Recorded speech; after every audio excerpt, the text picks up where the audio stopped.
안녕하세요. 김천병원 대표원장 김천입니다. 날씨가 추우면 자연히 우리 몸의免疫力이 약해지면서 여러 가지 질병들에 노출되기가 쉽습니다. 대표적인 질병이 바로 대상포진입니다. 예전에는 장년층에서 주로 걸린다고 해서 노인질환이라고 불리기도 했는데요. 최근에는 20대와 30대의 청장년층에도 자주 나타나는 추세입니다. 하지만 대상포진이라는 병명 자체가 아직은 조금 낯설다 보니까 치료 시기를 늦춰서 후유증을 겪는 환자들도 아주 많은 상황입니다. 그래서 오늘은 대상포진이 어떤 건지, 어떤 증상이 나타나고 어떻게 치료하는 것에 대해서 말씀을 드리겠습니다.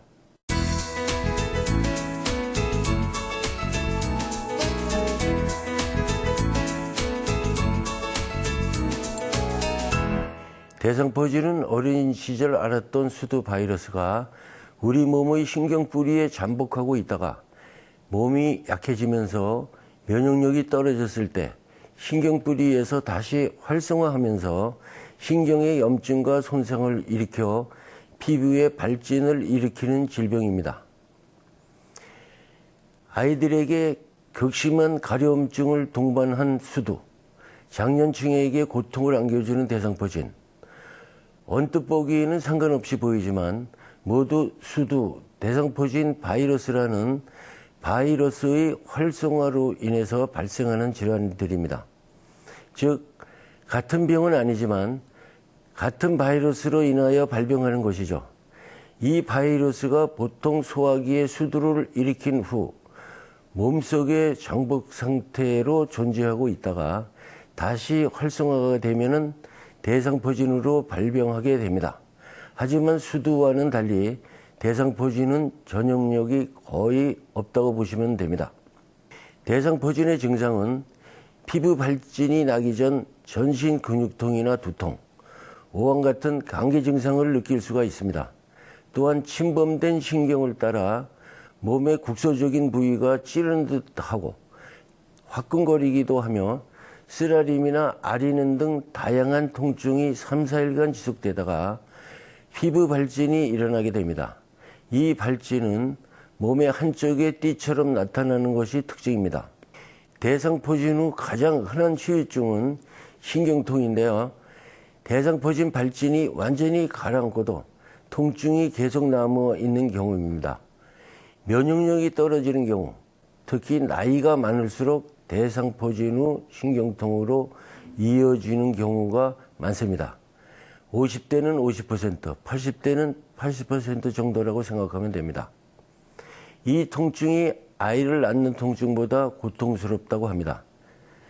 또한 대상포진 바이러스가 안면신경을 침범하면 안면신경마비가 올 수가 있고 청신경의 경우는 이명 증상이, 안화신경을 침범했을 때는 심하면 실명까지 올 수 있습니다.